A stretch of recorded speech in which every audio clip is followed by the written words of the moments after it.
On this week's episode of Failed Presidential Candidates, the man who may not have been a magician but still managed to pull an entire religion out of a hat, Joesph Smith, King of the Mormons. This one's as weird as it sounds. John Joseph Jingleheimer Smith was born in Sharon, Vermont on December 23rd, 1805. And in 1816, they moved to Western New York. Here, they were instantly surrounded by all the culty religious Renaissance shit going on in that area. Just a lot of, speaking in tongues, steak charming, roadside tent Pentecostal type parties going on just all over the place at the time. On top of this, both of his parents and his grandfather had reported having visions and premonitions. So, mental illness was definitely a family tradition. So you put that kind of mental illness into the middle of a bunch of old-timey Joelsteins all fighting for attention, and it wasn't long before little Joey was having visions of his own. And eventually, those visions came to him in the form of the angel Boney Maroney, who told him that there was some gold tablets in the woods. And then he went and he found these gold tablets that were hidden in the woods that were totally real and not made up, but he couldn't take them home because the angel wouldn't let him have them right away. So for the next 4 years, like a divorced dad, he just went and visited his totally real and not made up tablets in the woods. And then after 4 years, Boney Maroney finally must have got tired of babysitting and gave Joesph Smith custody of the tablets. However, even though these tablets were totally real and not made up, Boney Maroney gave him explicit instructions to not show them to anybody ever. Oh, and of course, these totally real and not made up tablets were written in a totally real and not made up language called Reformed Egyptian that nobody except for Joesph Smith could read or understand. And then once he was done transcribing the totally real and not made up language from the totally real and not made up tablets, Boney Maroney came and took the tablets back to heaven with him or some shit. But then Joesph Smith met this guy named Oliver Cowdery who really wanted to help with, like the Mormon stuff. So the angel,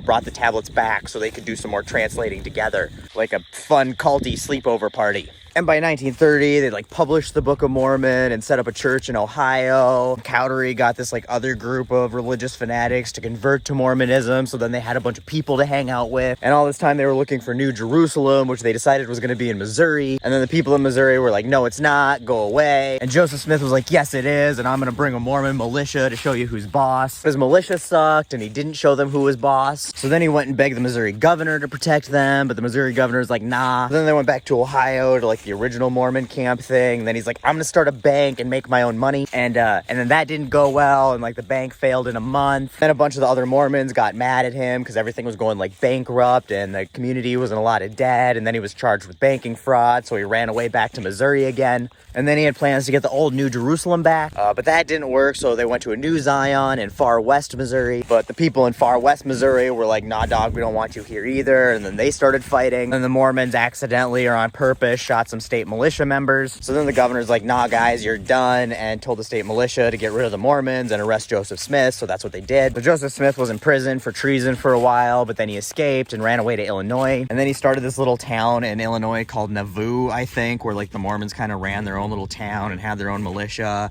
and just did whatever the fuck they wanted for a while. And then him and some of the other church leadership was like, you know what we should do? We should totally just start marrying multiple people. But let's just keep it on the down low a little bit because not everybody thinks that's cool. And then one dude named John Bennett didn't keep it on the down low and people didn't think it was very cool. And because Bennett got all that bad attention drawn to him, Smith kicked him out of the church. And then Bennett got mad about it and started talking all this shit about Smith. And then Porter Rockwell, who was Smith's personal bodyguard, may or may not have shot the governor of Missouri during this time at some point. So then some lawmen from Missouri went to Illinois to get Smith to bring him back to Missouri for trial. But the Mormon militia people were like, nah, you're not going to do that. So then they didn't do that. And then Smith asked Congress to make their little Mormon town an independent territory that would then have the protection of federal troops. And Congress was like, no. And then Smith asked the president and presidential candidates what they would do to protect the Mormons. And they're like, nothing. So then he was like, fine then, I'm just gonna run for president. And he sent out a bunch of his Mormon people to go do the missions like they do now, where they knock on your doors and be like, hey, you want to be Mormon? Except they're like, hey, vote for Joesph Smith. And the nice people were like, nah, I'm good. And the not nice people threw pitchforks and shit at them. And also because he sucked at the economy in his little town, he was pissing off more of the leadership in his little Mormon town. So some of that leadership was like, screw you, Smith, we're gonna go make our own church with blackjack and hookers and our own newspaper. But they didn't actually leave to do this. This was all still in the same little town.